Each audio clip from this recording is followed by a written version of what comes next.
Hey there everyone, if you've made it this far, thanks very much for watching. This is the final episode in Series 2 of Giro d'Italia, my trips around Italy. As usual, these are taken from 2018. This is a photograph from Bologna that you see in front of you there. I think this is in the Piazza, I can't remember the name of the place off the top of my head. Maggiore, that's the one. Yeah, I'm pretty sure it is anyway. There's like a huge building on one side of the piazza, which you can kind of walk through. It's got like an information centre in there and a couple of shops and some cafes and things like that, and I'm pretty sure this is around the back of one of them.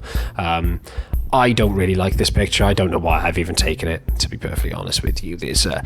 I'm guessing what I'm trying to go for is the fact of just, some sort of interest, maybe just some people sat outside a cafe and you've got the nice architecture and whatever, but it just hasn't worked. I think the position I've stood at means that there's too much on the left hand side that doesn't add to the image. There's not enough on the right hand side that adds to the image, and I probably should just stood a bit closer, to be frank. So yeah, great start for us there, isn't it? Oh god, this one isn't particularly good either, is it? I think this one is in Modena. I went to Modena for a day trip, specifically because I went to go to a museum about Enzo Ferrari, the guy who unsurprisingly set up Ferrari, the company. And yeah, because I was there, I might as well, thought I might as well have a walk around the city as well, because I mean, it's a city in Italy. They've all got some sort of history and things going on, so I thought I'd go and have a wander around. For some reason, I've decided to take a picture of the top of this tower. Not a clue what the tower actually is. I am assuming it's either some sort of governmental building or some sort of church. It's usually one or the other. And I've decided to take it from an angle where you get these tram lines right across the damn thing, which makes it look awful. Also, if you look at the top left, I think that's the jutting out of a roof of another building. This is garbage. I apologise straight away for that. If you don't like Ferrari and things like that, don't bother looking through the next skip ahead a few minutes, let's put it that way. The last episode I had a few pictures from the Ferrari Museum. I say the Ferrari Museum, the Enzo Ferrari Museum. This is not the museum in Maranello, which is where Ferrari is manufactured and where the factory is, and about the cars. This is specifically a museum about Enzo Ferrari, the guy himself. So yes, there are cars in there, yes, there's Ferrari stuff, but it's mostly about him and the history of him and the company linked together rather than anything else. So now that's out the way. That's why we've got a picture of some sort of weird boat. I had no idea that Ferrari made a terrifying looking boat. I mean, look at the sweeping curves on that. It's a beautiful looking thing. I mean, imagine getting in that. I have no idea what kind of speed that could possibly do, but that looks like the kind of thing that if you go across the water wrong and that ends up upside down and you end up flying out at 400 miles an hour and going through a jetty or something head first. But it is pretty, isn't it? I quite like this image actually, just because I think it's something interesting. It's obviously from a museum, but it's not a picture of a car from that museum as you would expect. And also, if you look above, you've got the signature of Enzo Ferrari on the wall in the background as well, which I think adds a little bit of character to the image. Yeah, it's all right, I think. Here it is. Can't go to a museum about Ferrari and not take a picture of one of the F1 cars. I think off the top of my head that this might be a Kimi Räikkönen one. Don't quote me on that. I cannot for the life of me remember. Something I definitely can tell you though, that I'm sure it was a proven fact, is the barcode kind of patterning on the wings and on the sort of tail. I can't remember what that part, engine box, that's the part of the car that's what it's called. That is, I am 99% sure of this, was the barcode for a packet of Marlboro cigarettes. Obviously, cigarette advertising was banned around about this time in Formula One, and I'm pretty sure they tried to get around it at Ferrari by sticking the barcode of one of the pack of Marlboro, who was still a title owner of the company at the time, and obviously put hundreds of millions of pounds into the racing team. I think they tried to get around it by doing that. I think they were fined quite heavily by it and had to stop doing it. But correct me if I'm wrong. I'm pretty sure that's what it is. I don't know off the top of my head which year this car is from. I think 2007, maybe 2006. Not entirely sure. But other than that, it's an alright picture, I guess. Trouble is, because I'm indoors here and I'm shooting on Ektar, which is a 100-speed film, I've had to shoot this pretty much wide open, hence the horribly shallow depth of field. So the front of the car is, nice, but once you get to the rear, it's starting to blur up quite badly, actually, and then there's people in the background are complete blobs, essentially. So it's a photo that could have been a lot better. It's not terrible, but it could have been a lot better. Pretty standard across most places in Italy. There's a statue of Garibaldi somewhere. I assume this place was also called Piazza Garibaldi. Correct me if I'm wrong. If you're from Modena and know that, let me know. But I think it probably is, just because every town and city in Italy has got a place called Piazza Garibaldi and then has a statue of Garibaldi somewhere nearby. So yeah. I'm not going to get into the history of Garibaldi himself. He is more than a biscuit, let's put it that way. I could recommend a couple of books if you genuinely want to learn about Garibaldi. I can recommend a really, really good biography in English that I've got. So drop me a message in the comments if you really want to know about him. Yeah, I'm not going to say anything more. Yeah, that is a little bit of mist still hanging in the streets there. Yeah, Modena was quite misty that day. I'm guessing, when was this? This was what, October in 2018. I've got it on good authority that most of Emilia-Romagna is very, very foggy that time of year. It is the Po Valley, which is the longest river in Italy, and it gets quite misty and quite foggy across the autumn and winter, as far as I'm aware. So that's what that is. That's not a light leak. That's mist still hanging around. Other than that, I have no idea why I've taken this photograph. It's just a generic road, isn't it? I mean, there's a bit of interest with the road sign on the right-hand side there, some people in the distance, and the no parking sign up on the left by there. Nice leading lines, I guess, with the paving, nicely centred, just leading your eye through into the distance, but leading to what? There's not really anything interesting that it's leading to, so I'll mark this one down as average.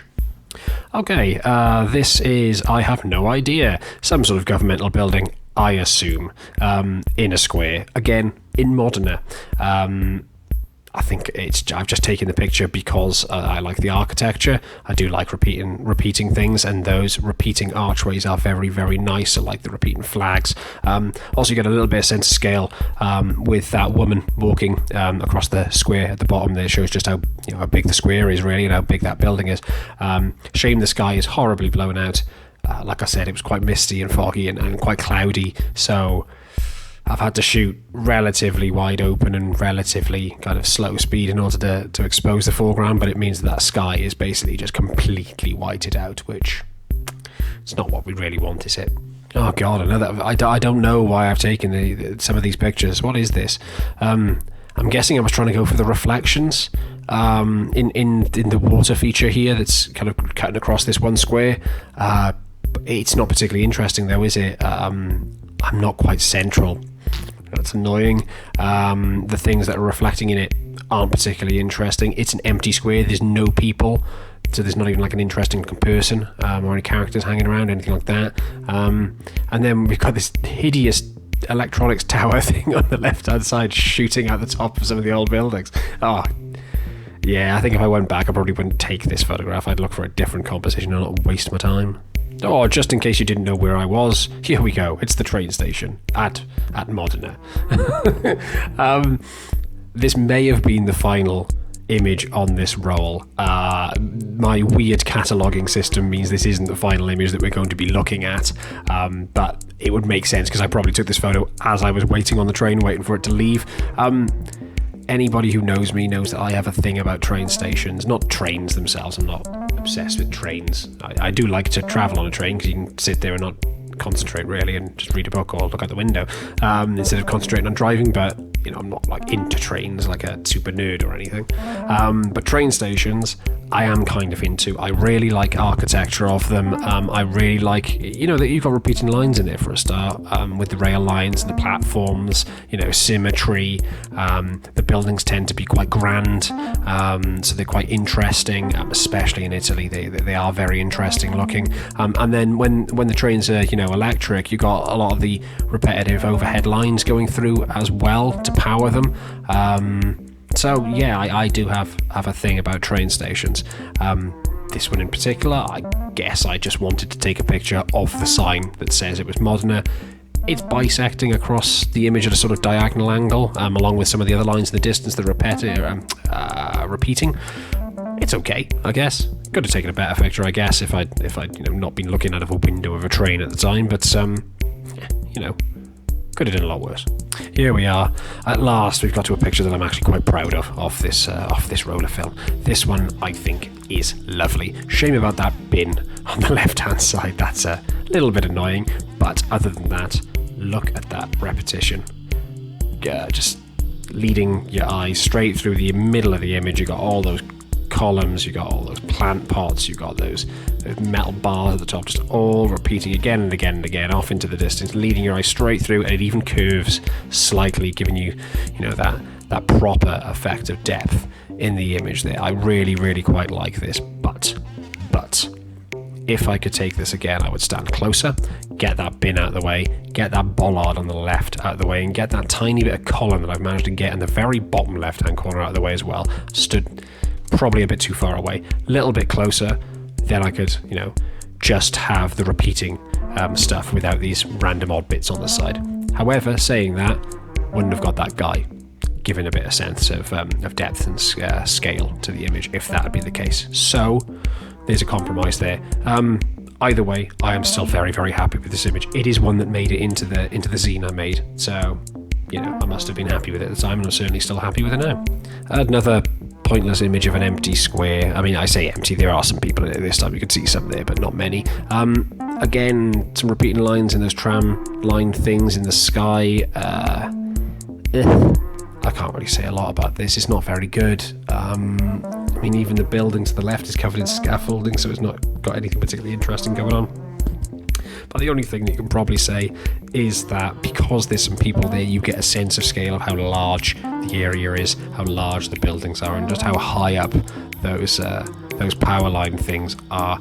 At least the sky isn't completely blown out. You at least make out some clouds in this one. But yeah, other than that, that's not very good, is it? Okay, before we get into this final image, I've just got to tell you where I've been and what I've gotten in order to talk here. So I had no idea who this person is in the statue. I mean, like, you can just about make out a name in the bottom there, but I really didn't know who it was, so I've just had a look online to find out why, and it adds very much into the story that I was going to say about this, so I'm quite pleased with it. So this guy is Alessandro Sassoni. Apparently he was a poet and a writer, and he's a poet and writer, so I looked up some of his stuff, and apparently he wrote some sort of semi-comical lyrical poem about a bucket. Now, as soon as I saw that, I understood why he's got a statue here next to the cathedral in Modena.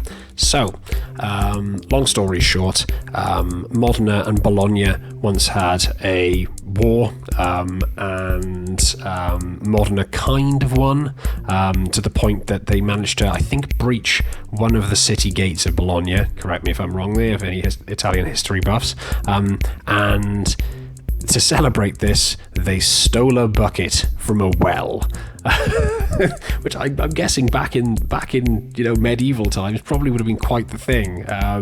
People can't then get water from that well, and you force your enemies to submit, I'm guessing. But they stole a bucket from the well. They paraded the bucket all the way back home to Modena, and that bucket is in a museum in Modena. So this cathedral is where it originally hung for hundreds of years. They had this bucket in there as kind of like a a memento, I guess. There is a bucket in there. It's not the real one, unfortunately. I did go in there and I saw the bucket, and that's how I know about all this. But it's a reproduction. The original bucket is in a museum somewhere in Modena instead. So yeah, that is why this man's statue is here. He wrote a comical poem about the stealing of this bucket from Bologna, praising Modena. Makes sense why he gets a statue of himself then in Modena next to the cathedral where the bucket is kept. So yeah, there is something about that photograph. In terms of the photograph, it's just a photograph of a statue, really, isn't it? If you're interested in that kind of thing, you're interested in that kind of thing. I seem to be. I don't know how or why I am, but I am. But there we go. Anyway, this is the last photograph in this roll of film. It's the last photograph in this series of images, actually. So if you've been watching all of them, thank you very much. That's really, really kind of you to persist listening to me talk about myself and various things about Italy. If this is the first one you've listened to, thank you as well. Go back and check out some more. Yeah, just, generally, thank you. I will possibly do another series of this. I did make a third solo trip. It's a lot longer trip, and it has a lot more photographs. So I'm considering doing one of those in the future. If you would be interested in that, leave a comment down below. Let me know. Other than that, thanks again. Subscribe, all that kind of stuff. Check out some of the other videos on the channel, and I will see you guys very, very soon. Bye bye.